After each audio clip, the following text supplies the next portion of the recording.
So I'm here with Ron Olson, and Ron, you're standing next to a white tractor, right? You bet. And you have a real connection to White and Oliver, don't you? I do. So you weren't a farmer, No. but you grew up in The implement business. Yes. So you guys were, well, I guess we could show the sign up there. You guys were first in Oliver, then White, and then Agco dealer. And ended up with Massey. Yep. Yes, we were selling Massey's at the end. Yep. So when did you guys get started in the business? Yeah, in 1946, my grandfather started the implement business. Prior to that, he had a trucking business in town. And Oliver was the company. Oliver was the main brand that he sold at that time. Yep. And you had some short lines too. A lot of short lines, yes. So you had Badger, Jamesway. Jamesway, Papec. Sold a lot of Papec choppers, a lot of Papec chopper boxes. And Papec isn't, you know, when you brought that up, I hadn't remembered that for years, but yeah, I do remember there were a lot of them, but Papec was probably out of it by the 70s, weren't they? Yeah, I would say yes, probably. Had Papec forage blowers. Yep. The chopper boxes came, we had to build them. It was marine plywood, and we actually had to put everything together. Badger did marine plywood too. Yeah, I think they did. Wonder if Badger bought the rights to that chopper I'm not box. sure on that. Maybe. Right. But yeah, Badger was known for that marine plywood. Well, yeah. And back in the day, the 14-footer was the popular size, 14 foot. Yep. And then they went to 16. They made a 24-footer when they had Farm Tech Days in Whitehall. We had a 24-foot Papec chopper box up there back in the 70s. Okay. Yeah. Yeah. Well, and But they weren't practical for our hills around here, a 24-footer. that's an awful lot of material. Yes, and heavy. Yes. Yes. Yep. Oh, and just 1970s tractors. I mean, that pushed that around. The big tractor was a 100 horsepower tractor. Right. Yeah. Yeah. We did Brent Lindstrom's video. He talked about they sold a lot of different boxes, but boy, he loved the Badger boxes, and that was the marine plywood. And Yeah. so then, obviously, do you know what happened to Papec? I don't. No. You guys just kind of quit with that. Did you replace that with Badger? H&S. Oh, H&S. Yes, then we went to H&S. Okay. Yep. And H&S had a steel box. Well, they had wood ones, but then they went steel, right? Correct. Yes. And H&S was a good box. It was a good company to do business with. They were 90 miles away. We went over and got the boxes or the hay racks. Parts were always readily available. It was a good company to do business with. Yep. And then Jamesway, so you were doing silo and loaders. Silo and loaders and bunk feeders, the shuttle bunk feeders, conveyors. The record for a day is the crew put 5 silo and loaders in one day. That's a big day. Yeah. Was that, well, Jamesway had a ring drive early on, right? Yes. Yes. That was kind of what Jamesway was known for. There was never a drive wheel to dig out of the silage after it dug a hole when it didn't want to go around because the silage was built up. Yep. Yeah, we stocked a lot of parts for Jamesway. Yeah. And people knew that. We could rebuild the gearboxes, blowers. Yeah, we had the parts. So did you have a couple of service guys that just did silo and loader and bunk feeder? Did a lot of it myself.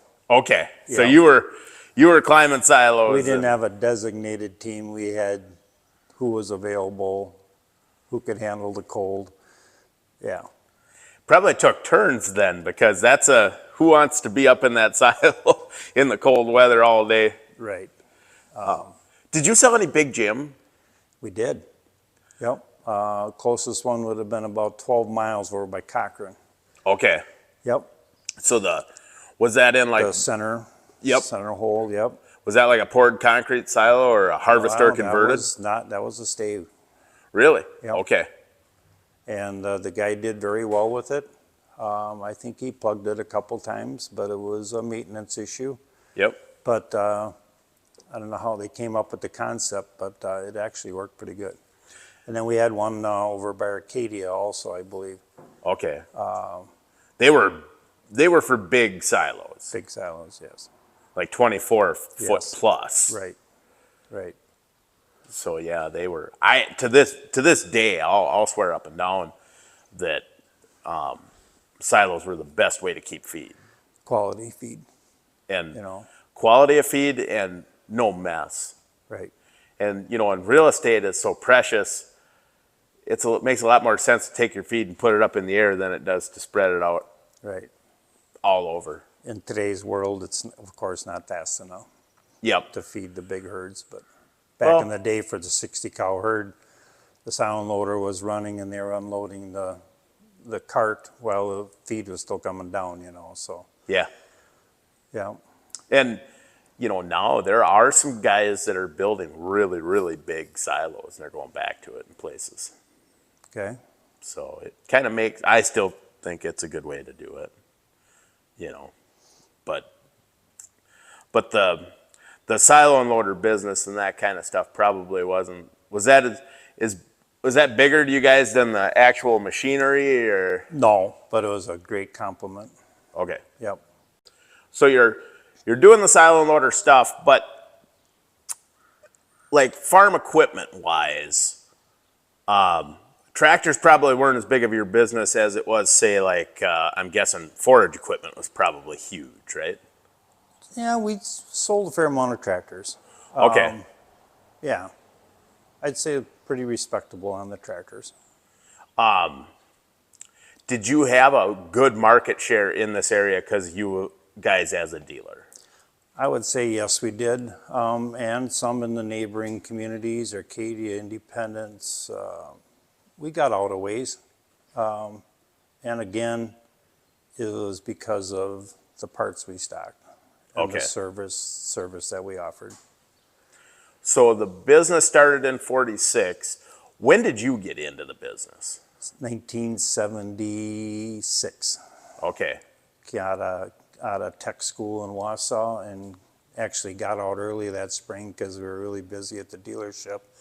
So I tested out early from school and came home to start working at the dealership. Was tech school for mechanics? Yes. Yep, Okay. ag mechanics. So you were going to be service guy for the dealership? Correct. And which I was for till 1999, till my dad passed. Okay. Yes. So 76, that's right when white farm equipment is transitioning to the silver tractors, right around that time, right? Correct. When Oliver was transferring to Yes, white. yep. Yes. So White Motor Company bought Oliver, early 70s? Somewhere in there, yes. And they had bought Minneapolis Moline, and I don't know when Yes. Cockshut Yes. came along. I can remember going to Charles City, Iowa. I believe the last tractor I pulled out of there was a 1655 Oliver Okay. with the wide front. I believe that would have been the last one that I hauled. So you were a truck driver too? Oh, yes. Was that on a semi or was that just with the straight truck? Straight truck and trailer. Okay. Yeah. So, yeah, then, so that was in 76, that was a 1655 yet, probably. Yeah, I believe so. Okay. Somewhere in there. So then, you guys were Oliver before, well, you guys were Oliver when it was probably still technically Hart Par Oliver, right?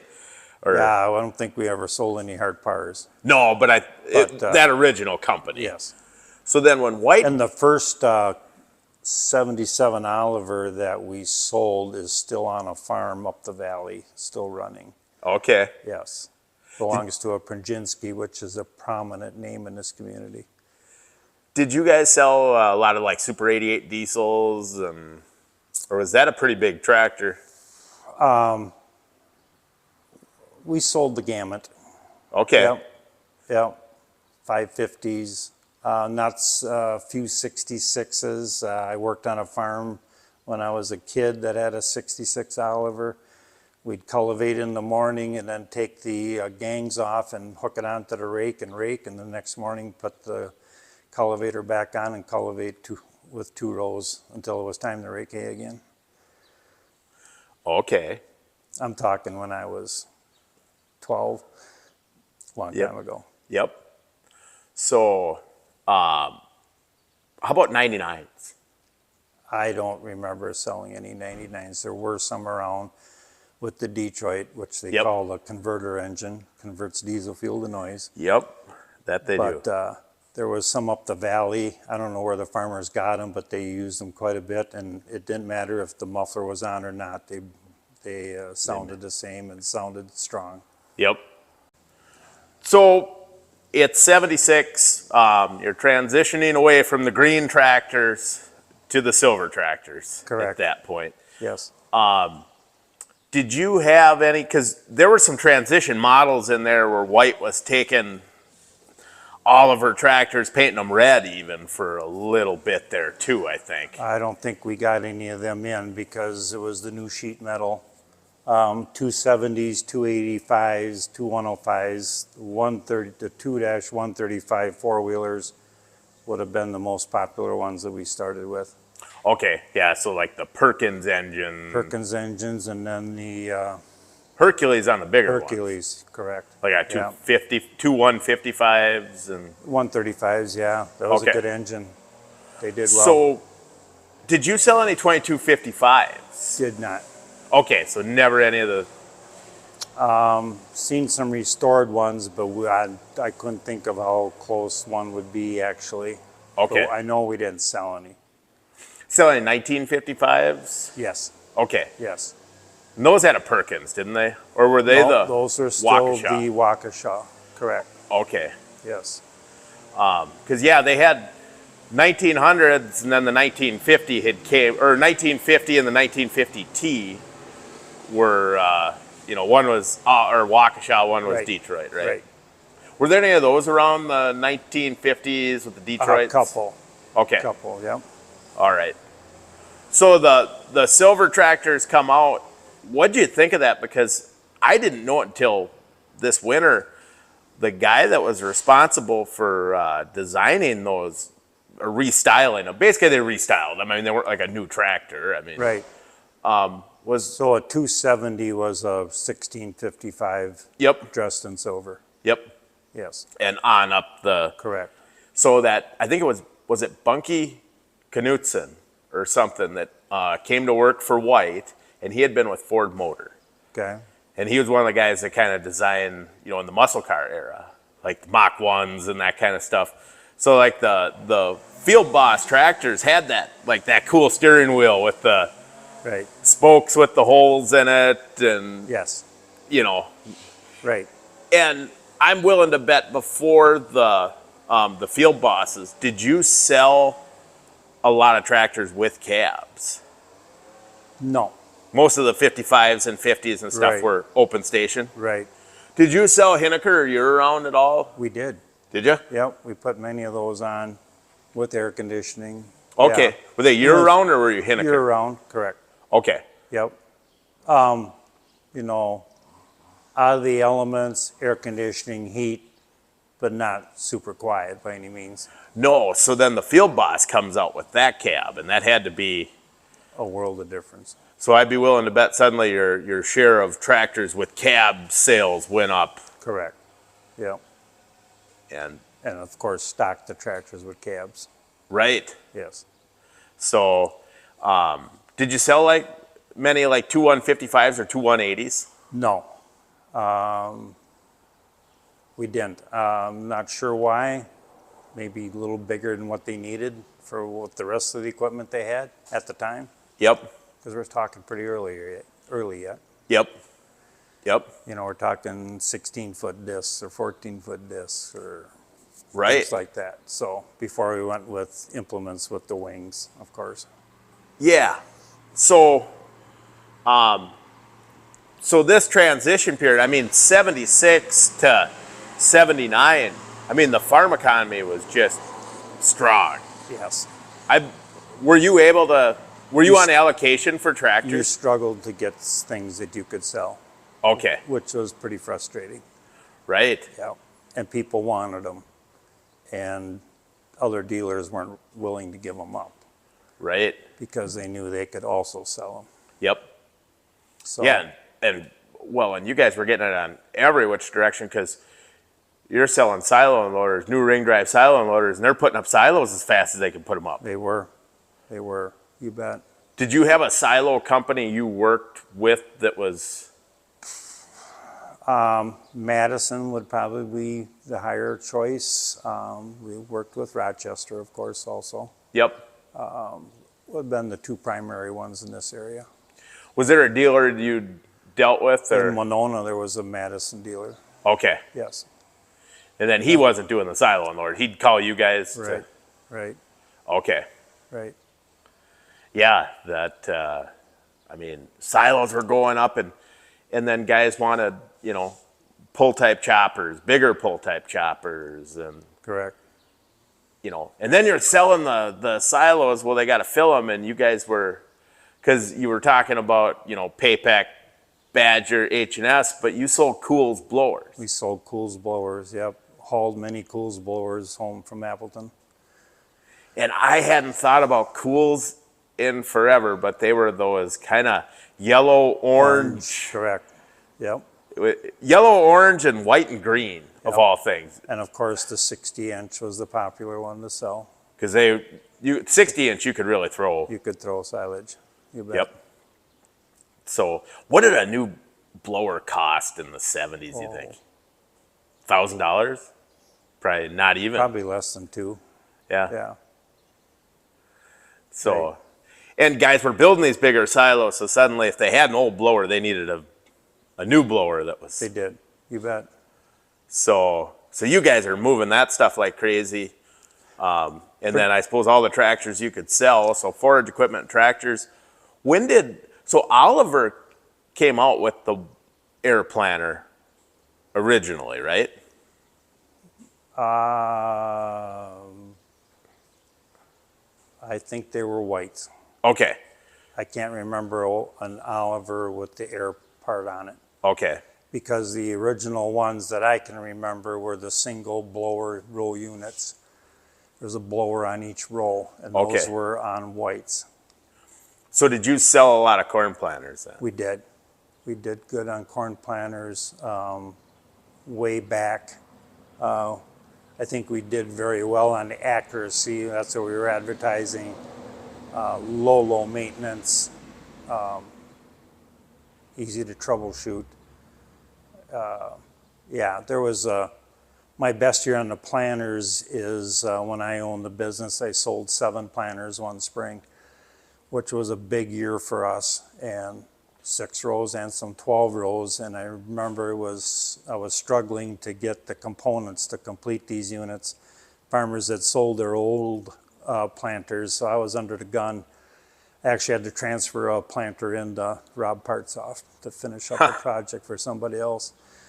Of course, that cuts in on the profit when you're doing all that extra work, but you got to do what you got to do when you have the opportunity. Yeah, yep.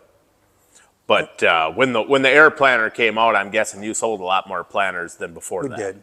Yes, we did. Because you probably had guys of other brands. Maybe they weren't an Oliver White guy, but they would buy your planter. Right, right. Now, the other thing that Oliver was famous for and then was tillage equipment. Correct. Their moldboard plow was. Moldboard plow was second to nobody. We could get to the trash Yeah. more easily with our plow. We had more clearance. And then we had the auto reset. We sold many of those. I can hating to set them things up because they were so heavy setting them up. But many a plow, I can remember going out starting many plows. I can remember my dad going out with a brand new plow behind an Oliver tractor to get a farmer going in the field. Yep. Long time ago. Yeah. And their disc, they had a good disc, didn't they? He did. And they had a rock cushion way back when. Way back. Yep. The rock cushion was awesome. And then later on, I know for disc chisels, when they had, because I'm guessing sometime probably in the 80s, you started selling a lot of disc chisels for conservation, right? So the chisel plow, we sold a fair amount of the Brilliants. Really? Yes. So you were a Brilliant dealer too? Oh, yes. And Brilliant, that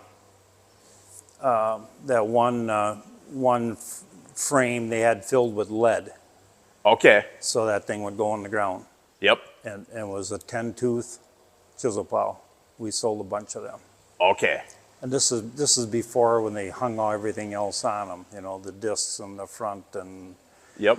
the leveler in the back and stuff. So sold a bunch of those 10 shank Brilliants. And we told the customer 15 horsepower a tooth. Yep. So, and all you had to do was stock wheel bearings if the wheel bearings ever went out, or the shovels. I mean, Yeah. indestructible. So you didn't sell many of the white with the because white had individual discs right on the front of their disc chisel. I would say we maybe didn't, Okay. Okay. right? And maybe we should go where it's air conditioning. My phone says it's getting hot again.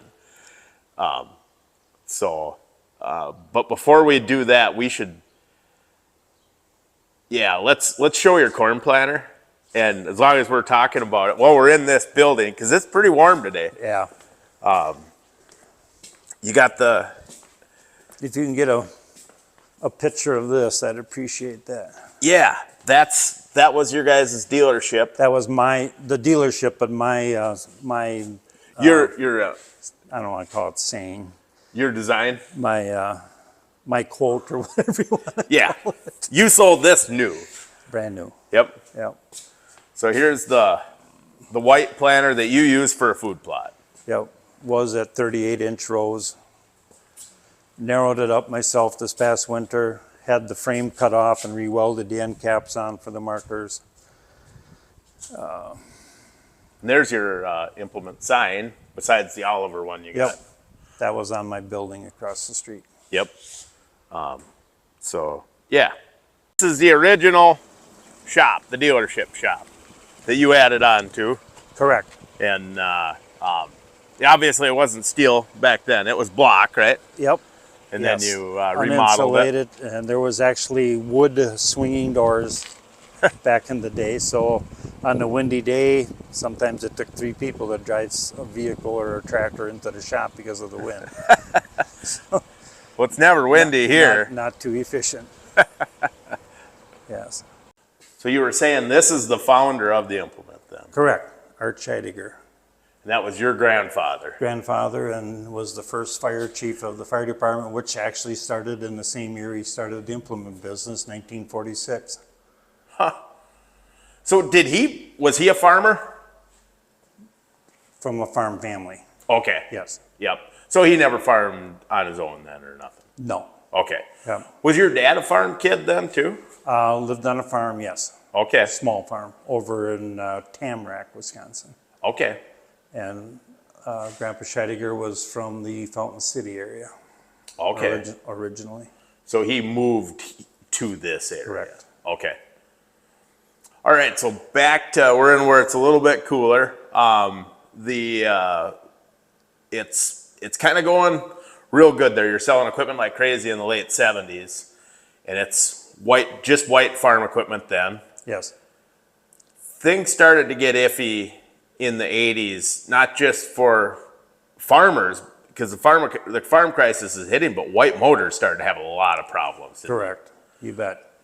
There was some thin years, no doubt. So what did that do to your business? Because I'm guessing you've got some customers that can't pay their bills.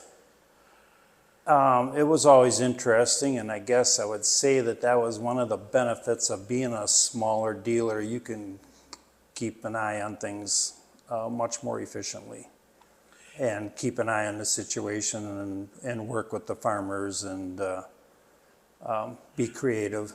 Because I'm guessing, back then, most of your business, almost all your farmers were probably dairy farmers, right? Correct. Yep. And a dairy farmer, most of the dairy farmers I know are pretty good people, and they wanted to pay you even if they couldn't. They did. So you had to work with these guys, and because they needed their tractor fixed, whether they could afford it or not, because they had to milk those cows. Yes. So you had to kind of, I'm guessing, extend some credit at times. You didn't want to extend some credit. Well, the bank was right next door to the dealership, so sometimes we felt there was two banks in town. Yeah. And that built relationships and trust, and actually helped down the road. If they were going to purchase something, it's like, okay, we helped you, we're going to help you back, and we're going to purchase from you. And Yeah. So in rural America, there was such a thing. Yeah. Yeah. And then for you guys as a dealership in the 80s, then probably, did you change lines? Like, did your short lines change at all? Oh, some, but I would say not drastic. Okay. Yeah. So you kind of stayed with what you were doing, but you didn't do much expansion with the business then, I'm Nope. guessing. No. Building-wise, maintenance was done, but until I owned it, there really wasn't any expansion on buildings or anything. I did that all because I had to. We had to get bigger equipment in, and didn't want to have to take duals off just to drive a tractor in the building, so. So you're getting through the 80s with the customers. What about white motors? Were you nervous you weren't going to have a line? Yes, I guess my dad would have worried about that more than I would have at that time, but yeah, it was questionable. So then Allied came along sometime in the mid 80s, right? They Yes. purchased white. Yes. And then, so they're purchasing white. Did you start selling New Idea then at that time? We didn't get New Idea right away because a competitor had it, but then it finally came that we were able to get the New Idea line. So, Because obviously we had the Otana line before that. okay, you guys sold OMC. Yep. A And, bunch of skid steers, the smaller 330s. yep. We sold a ton of them things. And the OMC round baler was kind of ahead of its time. Yes. That roll baler didn't give a lot of problems. No. And they'd bale anything. It would. Like, It would. you could baleage bale with those before baleage. Yes. So the other thing that Owatonna had a lot of around us, I always said, was swathers and feed mills. Few feed mills around. I don't think we sold any swathers. Aware of a couple that were in the area, but they had bought them used someplace. Okay. Yes. So you guys were selling OMC when it was red and when it was green then. Correct. Okay. Yeah, I can remember painting a couple skid steers and painting them that lime green or whatever kind of green you want to call it. Yeah. Yep. Yeah. So before you got New Idea, you were selling H&S. So Yes. was H&S your manure spreader? Yes. Okay. So then after New Idea came, did you start selling Then some we New Idea started selling spreaders? some New Ideas, correct. Okay. Yep. So the New Idea didn't come along until Agco Right. days? Right. All right. So under Allied, you're just selling white, and you didn't sell any combines. Not that I'm aware of. Okay. No. Just didn't want to deal with. No. Wasn't my call, but no, I don't believe we sold a combine. Okay. Maybe back in the Oliver days, but and I wasn't around way back at that time, but So the tractor wise though, so white had the Series 3s, Series 2s with the red stripes, Correct. right? yes. But then when Allied took over, that's when they changed it to the single numbers, like Yes. a 140, 120, Right. The workhorse. Yep. And they went to the Cummins engine. Yes. And were they a good tractor for you? They did well. The Cummins was a good engine in there. It was. Yes. And then front wheel assist got more common. Big time. We had a customer about 2 miles south of here that had a 1850 four-wheel drive, and I think he was about one of the first in the valley. Yep. And he said, well, it levels out the hills. Okay. And yeah, I mean, that was a big deal to talk about somebody that had a four-wheel drive tractor on the farm.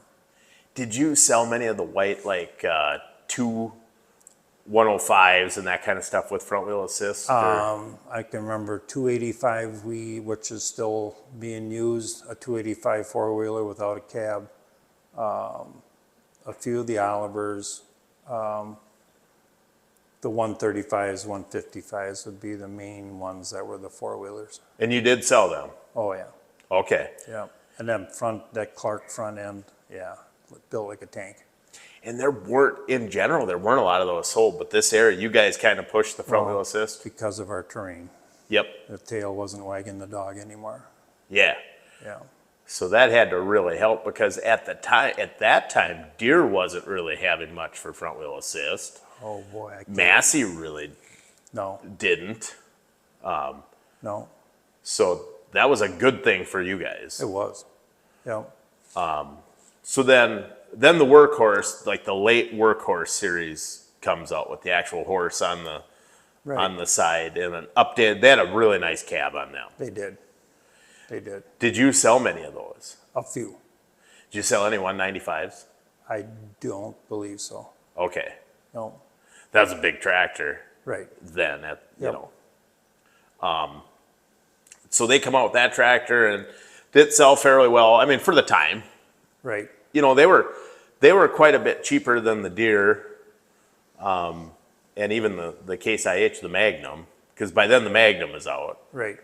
And so those are doing good for you, and then you find out Allied is sold. Yes. So they become part of Agco, and there's other dealers around that are also now part of Agco. So, Yes. so like for you guys around here, well, Lindstrom's were an Agco dealer Yes. already first, right? Yes. What about, was Ella still? They'd be quite a ways from you though, too, Right. wouldn't they? Who was the Alice dealer? Well, there was an Alice dealer in Arcadia. Okay. Oh, I'm trying to think. Can't think of the name right now. No, can't think of the name. But they had Alice. So were you worried that you're not going to have a dealership because there's all these Agco, We were unsure. Right. Definitely. Yes.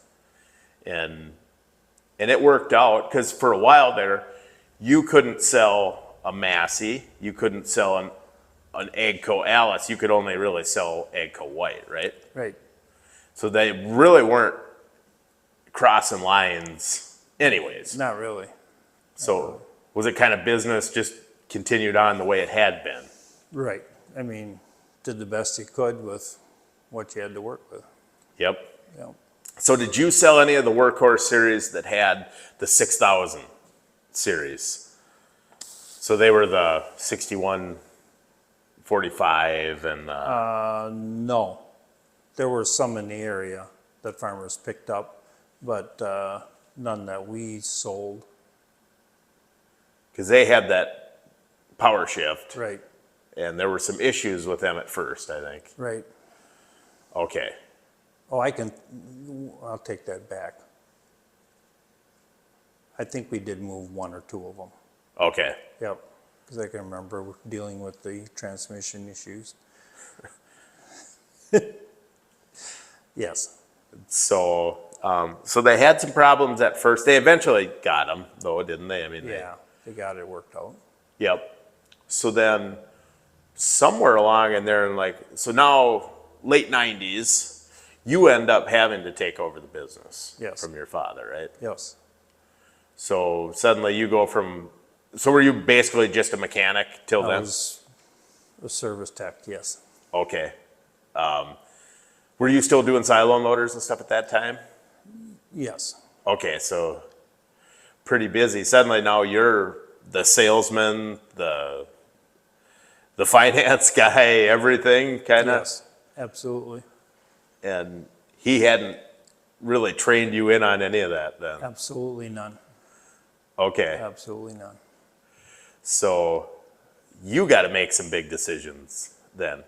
Did you think about just getting out and just being a repair shop then or something?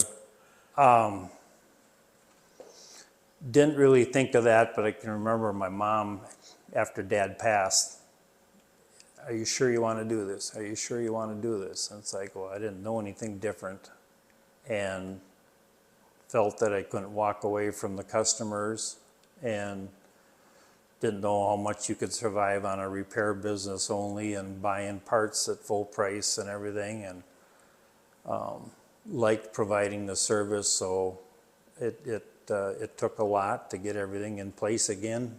But we opened the doors on the day after Dad's funeral and kept going, rolled our sleeves up and just worked a little longer and harder. And I told people I only worked half days, 6 to 6. It's a half a day. Only problem is a lot of days it was longer than that half a day. So were you still did you hire anybody to take your place in the shop?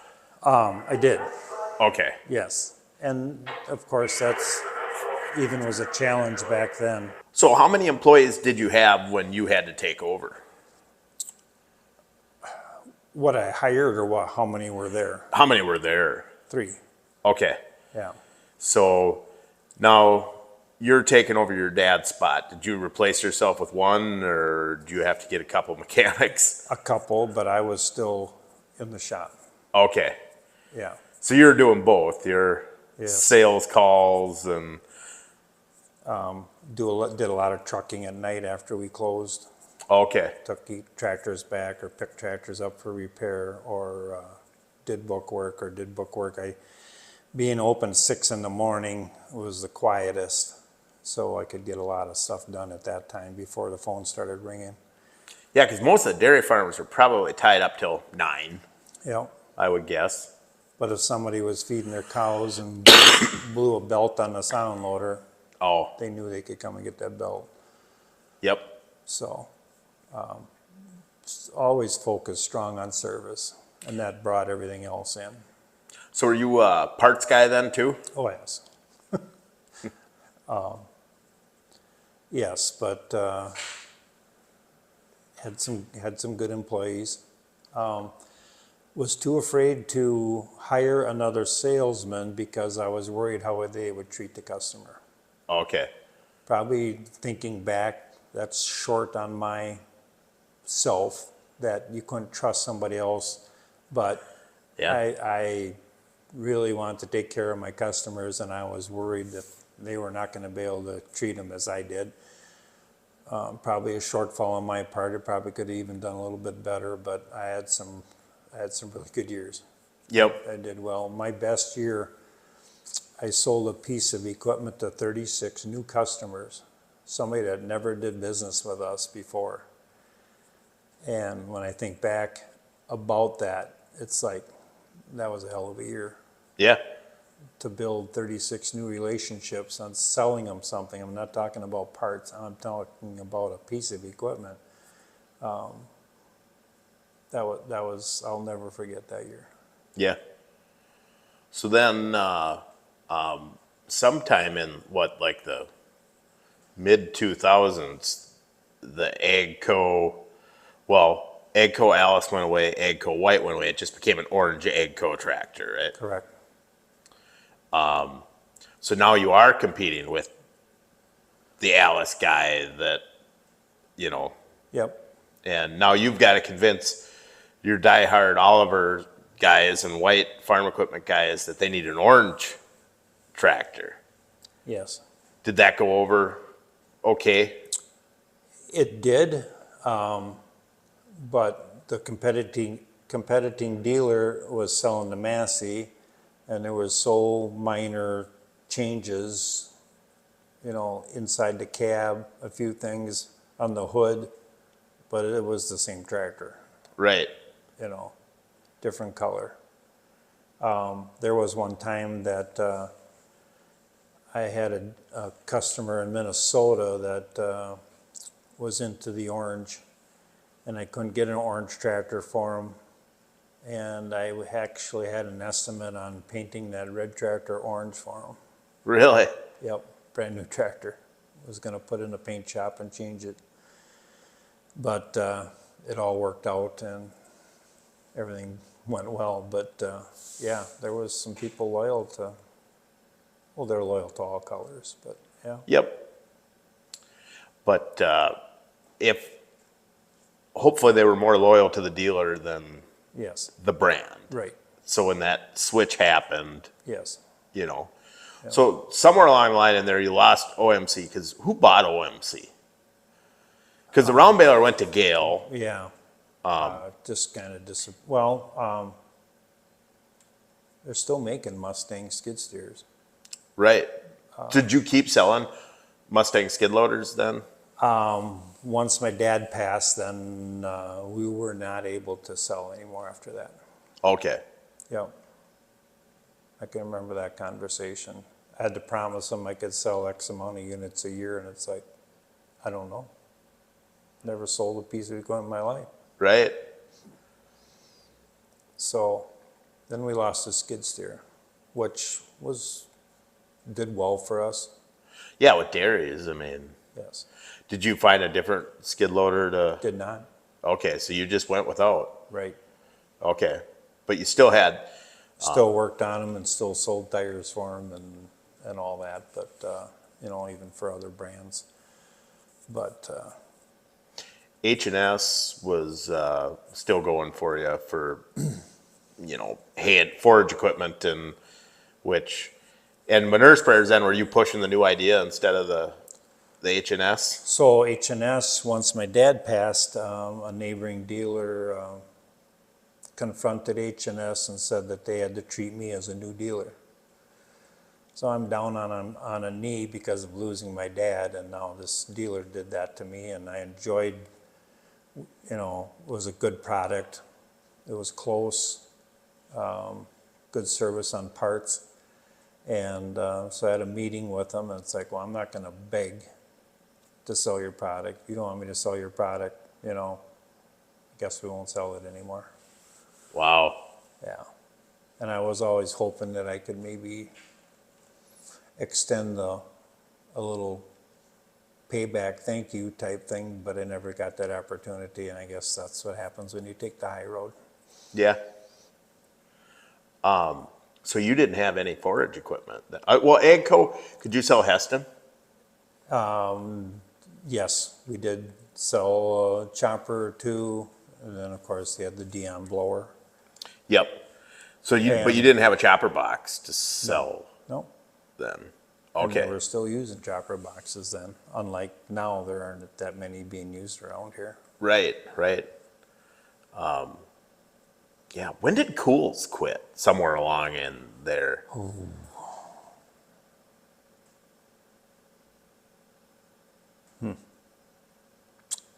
Not sure. Yeah, Can't remember. I hadn't thought about that in, for a long time, but because that was all they built, wasn't it? Yes. Okay. So then at that point you became almost exclusively just Agco. Yes. Were you still selling like J-Star? Because that Jamesway went away and became J-Star. Right. We never dropped that. I mean, we still had, but even then, some, was slowing down on the bunk feeders, and there was, they were using the bunkers. Yep. Yeah. But yeah, we were, you could almost say exclusively Agco. Were you selling TMR mixers though through? Did not, Okay. no. Didn't do anything with TMRs. Jamesway had one, Yeah. but we never sold any. Okay. Never stocked any that I can remember. So you stayed with parts for like the silo and loaders then? Yes. Right. Okay. Yeah. Yep. So how old were you when you took over? Don't mind me asking, when you had to take over the business. So suddenly you changed your whole life. How old was I? 99, so 45. Okay. That's a big change out of, Yes, yeah. big change. And agriculture around here was in such it was a massive change right at the late 90s into the early mid 2000s. I mean, Yes, we had been slowly, changing away from small dairy farms in the 90s, but in the mid 2000s, then it really accelerated. Like, yes, so your customer base was changing. yes, Tractors are getting bigger. Corn planters are getting bigger. yep. Leasing equipment is getting bigger. Yeah. So would you work with like Ag Direct or something? Yes. For Yes. okay. We had numerous finance options. A lot of times you weren't selling a piece of equipment, you're selling a payment. Yep. And there was some good money to be loaned. Everybody wanted their business. It was almost, you had to know that as much as you had to know your product. Right. And, at the end of the lease, they had 3 options. They could turn the tractor back in, walk away. They could purchase the tractor for the predetermined price, or they could sell that tractor for more than what they had at the end. And I had people do that. Did you ever have a customer that would bring it back before the lease was up and try and sell it off your lot, or did they just find somebody else that'd buy it? I mean, it was always good to get a lease tractor back because you knew what was going on with it, and normally it was a good operator, and so now you got an opportunity to sell it the second time. Yep. Well, yeah, because you're selling a tractor that's fairly new. Yes. At a discounted price. Yeah. Yes. You're making it, the original buyer is making it more affordable to a bigger group of people. Yep. And so if they wanted to bring them back in, I had no issues with it. Cleaned them up, serviced them out, took care of all the small details, and you had something very marketable to sell. Yep. So somewhere around, was it like 08 or 11 maybe or something? The orange tractor went away Yes, completely. yes. And then you had to become Massey at Massey. that point. Yeah. So you probably weren't Massey for very long then. We sold a few of them.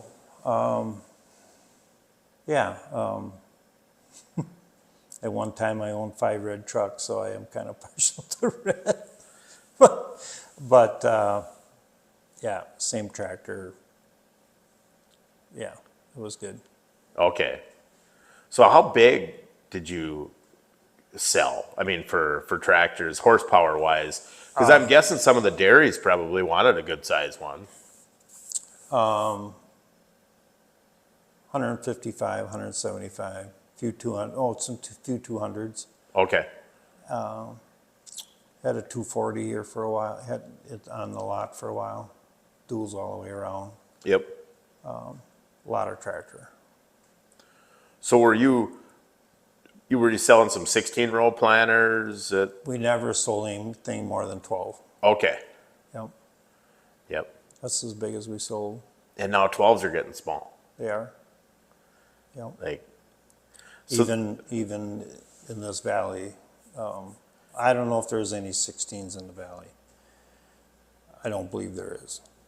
But the 12-year-old guys are going more to the high-speed units. They're paying the extra to get yep. the goodies on them to drive a little bit faster. So you got out before precision planting came in with Agco. It was, yeah, to the full extent of it, yes. Yeah. So yeah, 2012 rolls around, which was actually a really good year around here. I mean, Yes. guys had money. Yes. You decided to get out. So went to a meeting in Arizona, and Agco said that the day of a single store is going to be a thing of the past. that you were to expand or merge in with other dealers, highly encouraged. And I know that there are ways that they can eliminate you if they want to by shortening the terms on your equipment or offering you less discounts or whatever. I took it to heart. And then after that meeting, it's like my business was still growing. I was working as hard as I could. Yep. As hard as I could. And I was enjoying it. And it's like, I have no desire to expand. Right. I want to take better care of what I got, Yep. you know, and run with what I want. And so about a month or so after that meeting, another dealer called me and asked if I was interested in talking.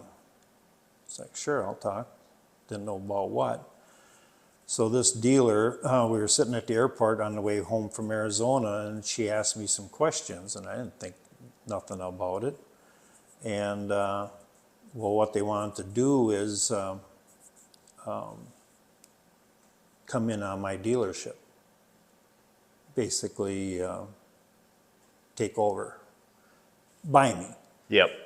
And it's like, ooh, I don't know if I'm ready to do that, but I would have got more product, would add a skid steer, a bunch of other things. So did some meetings, did some talking, did some analyzing, and then their dealership, one of their other stores, the person that was managing it wanted to get out of managing it and just be a salesman. So then they wanted me to come and manage that store for them. And it's like, well, what am I going to do with my dealership?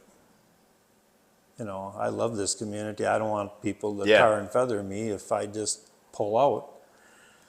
So then I went and talked to Lindstrom Equipment, and they came in and rented from my facility with my employees.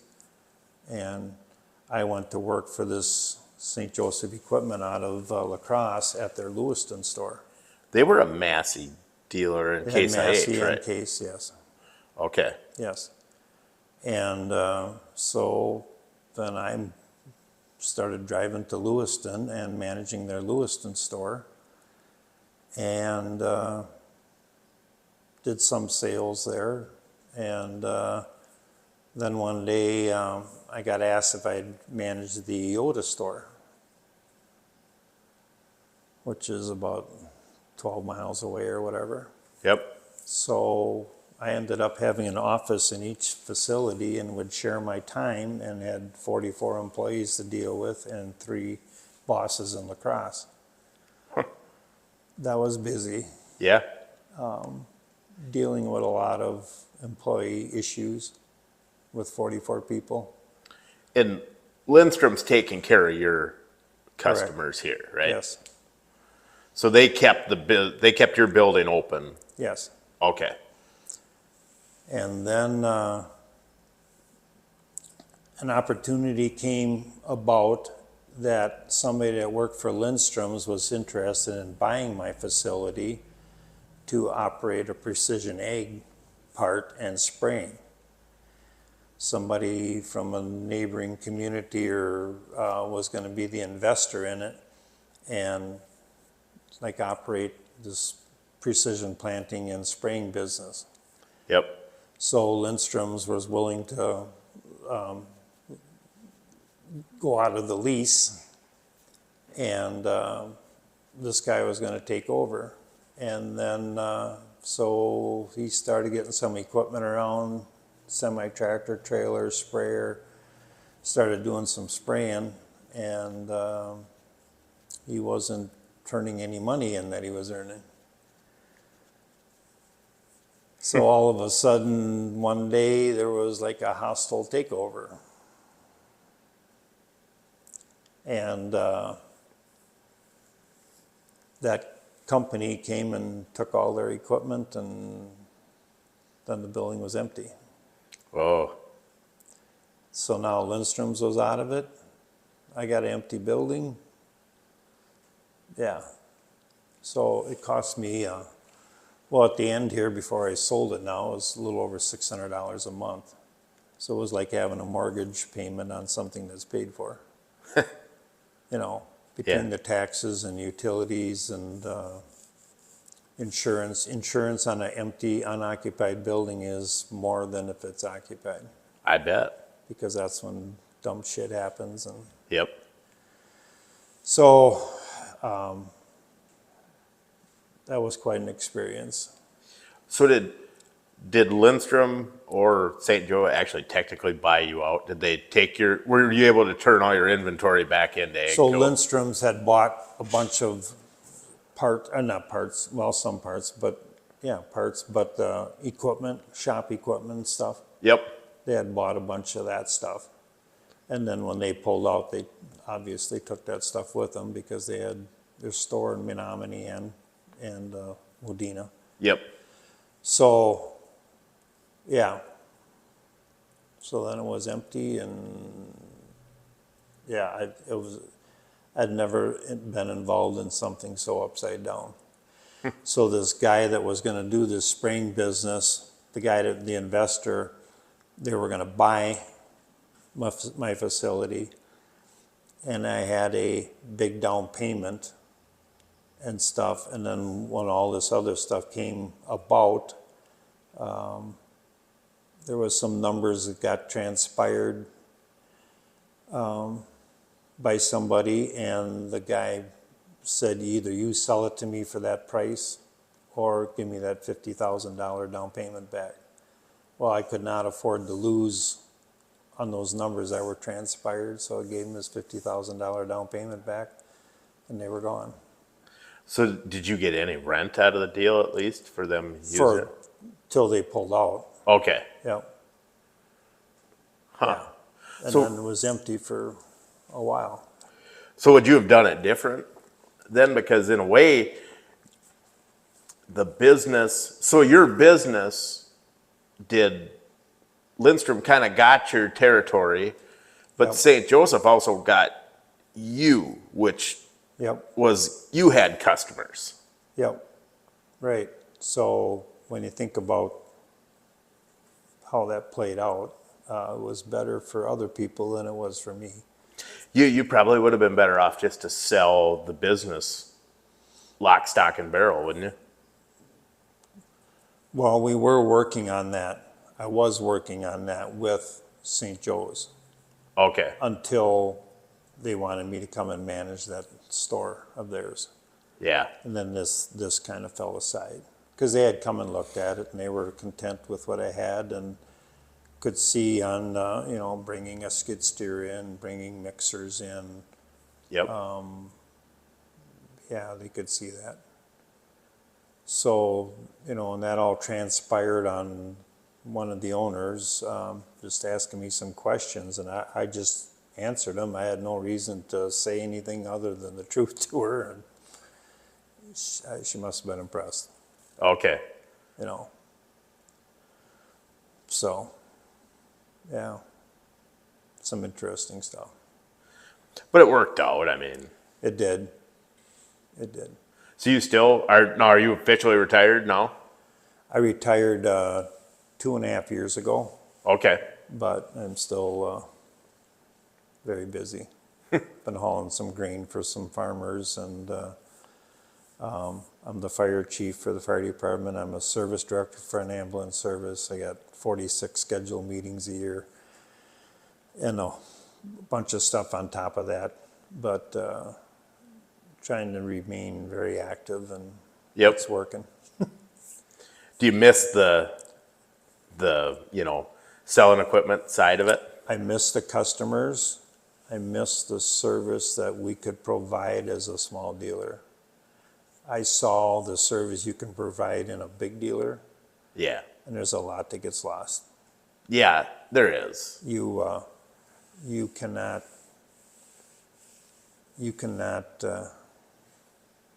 when you're that big, there's just too many holes. And You know, when people asked how many people worked at my dealership, I said all of them. Yeah. That's not the case with a big company, is it? No, it's a lot of waste. Right. And it's a lot of waste. You can't expect employees to work as hard as you do when it's yours. Right. I recognize that. Yeah. Well, Or take and I had some good ones, and I took care of them, and we cooked out in the summer and had a meal once every few weeks or once a month, and grilled out something good, and just had a little social thing during the workday, and you take care of your employees and they'll take care of you, and I had some good ones. so did those guys all end up working for Lindstrom? Couple of them until they retired. Yeah. Yeah. And I've had to fire a couple employees, and that's never any fun, and especially in a small town, and Yeah. it's tough, and a lot of people aren't as particular as I am. Yep. It's almost to a fault. But I like things straight, and I like things done right, and I ran a clean shop. Sometimes after I'd seal the floor down there, people would open the door and they go, "Can we walk on this?" And I go, "Yeah, just take your shoes off." Because our shop floor I'd seal it and it just shined, Yeah. and it's just working in good conditions and things put away where they are. It generates a better environment and a more efficient environment, and Yep. you know. But sent a tractor to Pennsylvania, a lease return tractor one time. Never met the customers. He called me up, sent him some more pictures, told him everything I knew about it. 3 days later, a semi pulled in the yard. He wired the money to the bank. Never met the customer. He got it home. He goes, "Ron, that tractor is exactly what you said it was." I said, "I'm so happy." And you know, it's like, gosh, I wish I could have met you personally, but those kind of experiences were life memories. Yeah, and that changed for your dealership when your dad was around, you advertised, I would guess, in the Country Today Yeah, and the Agri News, you had the Minnesota Agri News, right? but those were 24-hour ads. We used to add, and I've got a lot of ads, and we had some creative ads. There was 9 Agco tractors on that front yard one time, and I had added up all the horsepower, and okay, we got 480 horsepower in the yard or whatever. Yep. But I had to make sure when that paper came out that I was in the shop, that I was at the dealership, because that paper came out at noon. The farmer might have looked at it then. He might have looked at it in the evening meal, but the breakfast meal for sure he was reading it. And by noon the next day, the wife throws it away. Then it's gone. Yep. So I had to make sure that I was around to answer the questions on those tractors and stuff. And that's why I call it a 24-hour ad, because that's about how long it lasted. But then That's all you had. You didn't have that. right. Yeah, if people didn't, you had to keep your name out in front of them. yeah, you had to have an ad they could look at, or you'd have to, if they didn't see it when they drove by, that's the other place where they'd see it, where then the internet came out.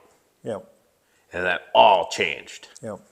So did Agco have like Deere has a machine finder where there's a website with all their dealers' used equipment on it and stuff Yes. like that? Agco had that site too? We just used our own. We just did our own. Okay. Yep. Then have like a tractor house ad or Well, something? Agco had co-op ads that you could buy into and get your name on them and stuff. Yep. Absolutely, yes. Okay. Yep. So then that's how you started selling tractors from the other side of the country. And you had to be in the mindset that advertising doesn't cost, it pays. Yeah. Because if you aren't out there. Well, and Agco has less of a following than some of the other brands. So you having some of that stuff, actually, you probably dealt with customers from a long ways away because they were looking for something specific. You had it. Like, I'm guessing that guy from Pennsylvania was looking for an Agco Yep, tractor, right? yep. 150 horse, Yep. CVT. Yep, And you happen to have one. There's, yep. there might be 50 Case IH or Deere ones for sale, but there might only be 5 of that Agco one or whatever. And Right, so that had to be a big difference right. in how things went. And service and parts was big. A guy came in one day, sold him a Tedder, had them small tires on, and he was going down the road and he dropped one in a chuck hole and wrecked the tire and the tube and the wheel, and he was madder than hell when he walked in. And, well, this better be under warranty. And I looked at him, it's like, no, that's not under warranty. That's not normal wear and tear. Well, I had the tire, I had the tube, I had the wheel, I had the bearings. By the time I got done with them, it was almost like he was happy that it broke down because I had everything to fix them up. Yeah. And he walked out happy. He come in just a chewing, but I had everything, and he just stepped back and you do, and put it all together for him, and I'll never forget that. I'll never forget that story because he was mad, but like at the end, I think he was glad he broke down because he felt so good that I fixed him up. Well, what did the overhead had to be crazy at times. I mean, like the dollar figures from the 2000s had to be getting huge. It should have been hard sleeping at night. And I think the only reason I could sleep at night is because I was so tired from working so hard. But it was hard to go to church and get it out of your head. Yeah. I mean, it was, you ate it, you drank it. It was like being a farmer. You're never away from it. Yeah. You're always thinking about, okay, we got to do this and this and this, and you just couldn't shut it down. After my dad died, after he walked out on that Friday morning and that Saturday night, I had to be careful that I didn't drink anything late in the evening, water or anything, because if I woke up to use the bathroom, I was done sleeping. There Yeah. was no way I was going back to sleep. And I got back up at 11 o'clock, midnight, many times. Just got up and started working because I knew I couldn't go back to sleep because the head started going, and Yeah. that went on for quite a while, but got through it. And Well, yeah, that had to be a shock to you then. So you didn't have anything to do with the business end of it. None. Prior to your dad dying. So when your mom opens the books of here's what this is, did it shock you?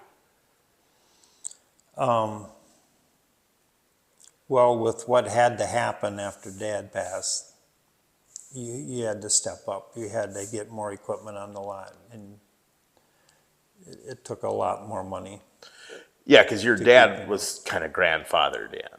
Correct. And, you consider yourself conservative, but he's probably more conservative than, should have Yep. been maybe. And so it took a lot of money and that equipment on the lot only sits there so long until it gets a birthday. Yeah. And then you start making curtailment payments, and then you start paying interest. Now you're going to try and sell it against another dealer, and you got interest that you'd sure like to recoup. Yeah. And it makes a very interesting situation. Yeah. I don't miss some of that. Not No. at all. Well, I don't think, most farmers don't miss the work. It's the stress. It's no different than right now. The beans and corn prices is going down. Yeah. Why? Yep. Why? And it's out of your hands. It's you No, it's- have to make it work. You have to make it work. Yep. And that's what just kills. I got friends that got grain in a co-op's grain bin that they're paying so much a bushel per month for storage, and the price is going down. Yeah. So they're not feeling so good. No. This was a year that you should have dumped it all last fall, obviously, Yeah. all of it. There was a lot of grain bins put up in the last few years, Oh, yeah. Yeah. Yep. but this isn't the norm. There's really nothing normal anymore. No. No.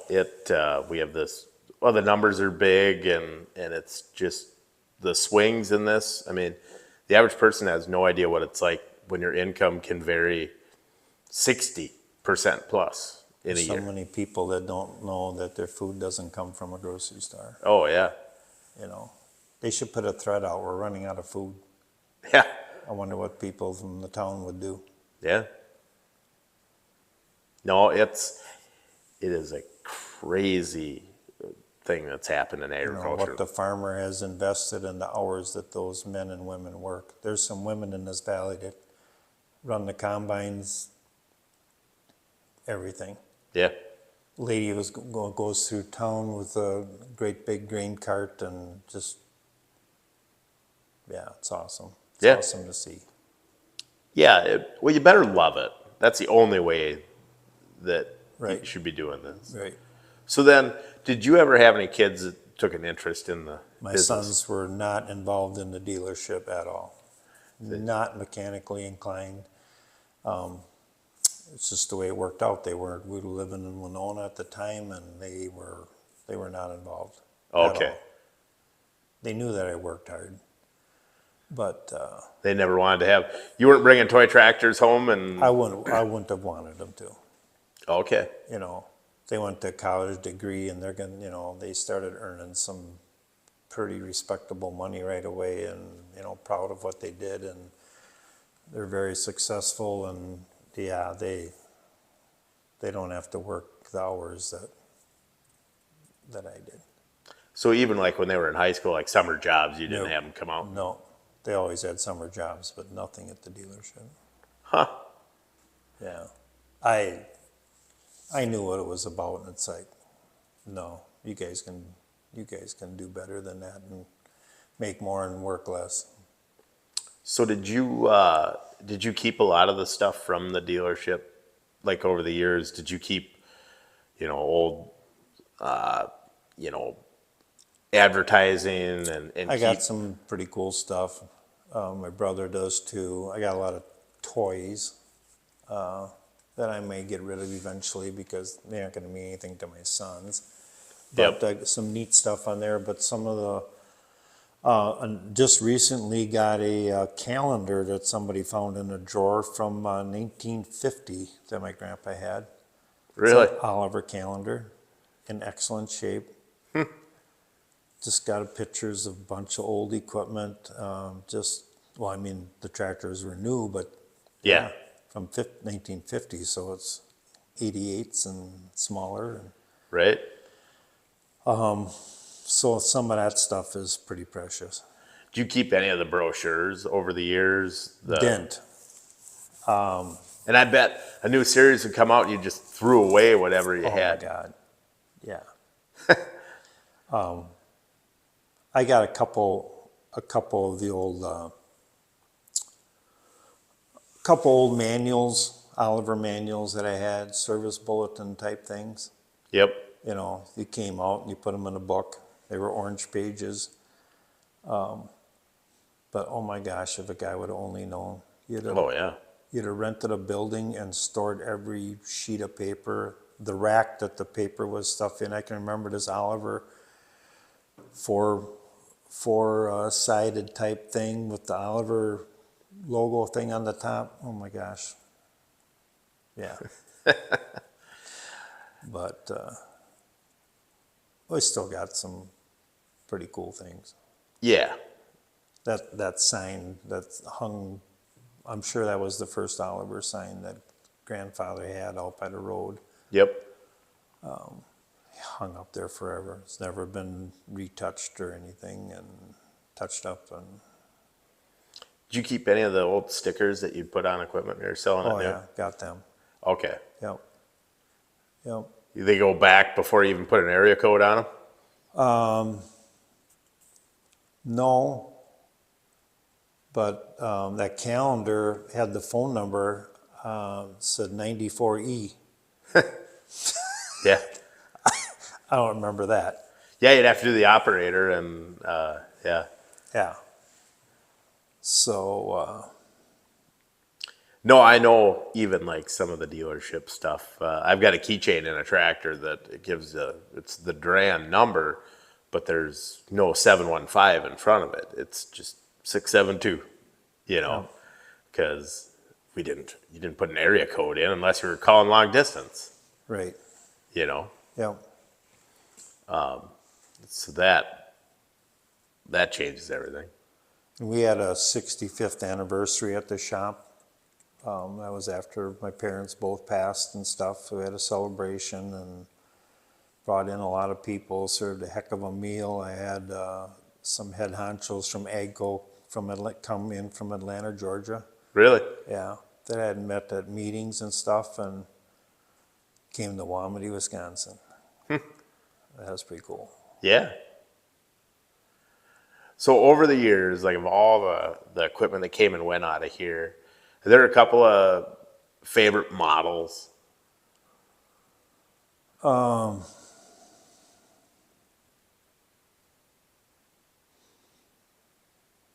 the whites, it'd be like the 2135. Okay. Yep. I had a customer that his brother was in a hurry one day, and they had a star wheel on the pinion shaft that a big dog would fall into to put the park brake on. Yep. It was a great parking brake. That thing ain't coming out of park for the world, you know? Well, the tractor was still rolling, and he threw that park brake on, and that dong fell down into that star wheel and ripped that lug right out of the transmission. Oof. And I repaired that thing. We found a new transmission case. So it was a four-wheel drive. Took that cab off, took that engine out, took that whole transmission, axles, PTO, everything out of there, and rebuilt it in a new transmission case. So it had the whole belly and everything. So, wow. Yep. So did you have to take the serial number off the old one to put it on? Well, the serial number is on the main frame, on the Okay. tub. Yep. Okay. Yep. Actually, right where you got in the door. But from there back, replaced every nut, bolt, clutch plate. Yeah, I'll never forget that. And that one was front wheel assist. Yeah. And that would never, ever happen if you operated it the way you were supposed to. But he must have been rolling pretty good Yep. because it broke that web out that piece fell into. And I can't remember what the bill was, but and I started that thing up, put that cab back on and everything, and there was not one oil leak or not. Yeah. Well, those, I didn't realize there were so many front wheel assists Yeah. down here because they're pretty sought after. Oh, they were built like tanks. Yeah. Oh my God, never, nobody ever ripped one of them up. There's that farm up the valley that had that old Detroit in there with a front wheel assist, and the thing sat uphill.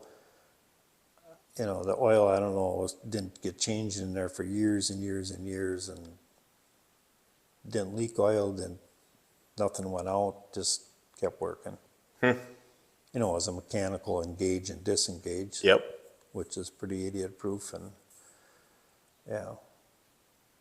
No, that's neat to see. So over the years, did you get some inquiries like collectors looking for stuff? You do. So I did have an auction, you know, when I was gonna go work for St. Joseph's, and I had an auction, and people were after the books. Yep. You know, they were after the books. Maybe should have kept some of them, but it's like you can only keep so much. Right. You know, my Yep. biggest memory is in here. Yep. You know, I can remember riding a 1850 checkerboard pedal tractor in the shop. You know, we go down there as a kid and Yep. we drove and drove and drove that thing around inside. Did you sell a Don't- lot of toys, farm toys there? I did once I started, Okay. yeah, I always had a pretty big supply of toys, and whatever I got ordered in, one always went home with me, and Yep. yeah, I got a pretty good collection. Okay. Yeah. Got a few things I don't have the boxes for, but like a 9700 white combine, I don't have that box for that anymore, but I got a friend I know that if I tell him, hey, you can buy it now, he'll be over. So, Yeah.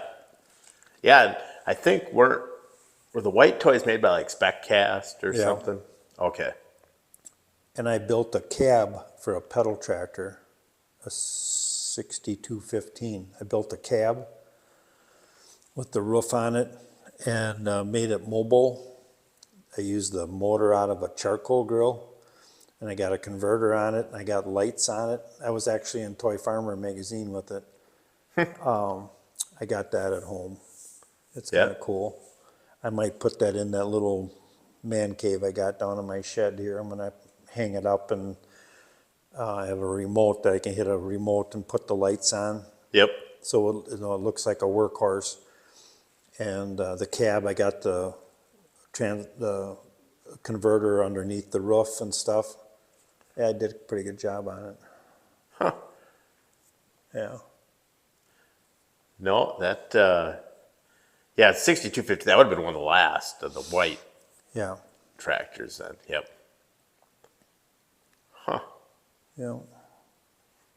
No, that's, thanks for taking the time that's some neat history. I know there's some very, diehard Oliver and White collectors, Yeah. and there aren't a lot of guys that were a single store dealer left. There just aren't, And, when I came back from Arizona, I took it to heart and maybe moved a little faster than I could have or should have. But I knew the things that they had to leverage on you if they needed to. Yep. And I had some great service reps and my territory rep worked hard with me and gave me a lot of support, especially after my dad passed, and we had to make the decision if they were even going to let you be a dealer. Yeah. I can remember that meeting, and I'm glad it did. I worked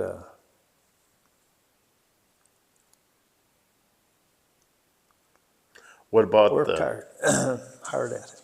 what about the difference between Case IH and then Agco when you went to the St. Joe side? Were they two very different companies? Yeah, and I didn't have to deal with the reps as much as, that was pretty well. They all went to the lacrosse store. Okay. They ordered the stuff in, and we pushed a lot of Kubota product in Lewiston and Eota. Okay. Yeah. But yeah, it seems like there's a couple of different dealer, like, setups between a Case IH dealer and an Agco dealer. Yep.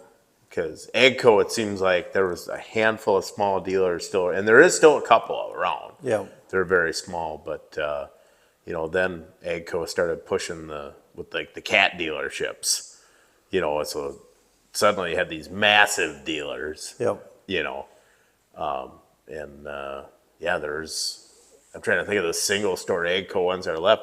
Who's that down there? And is it Springvale? Scott Implement.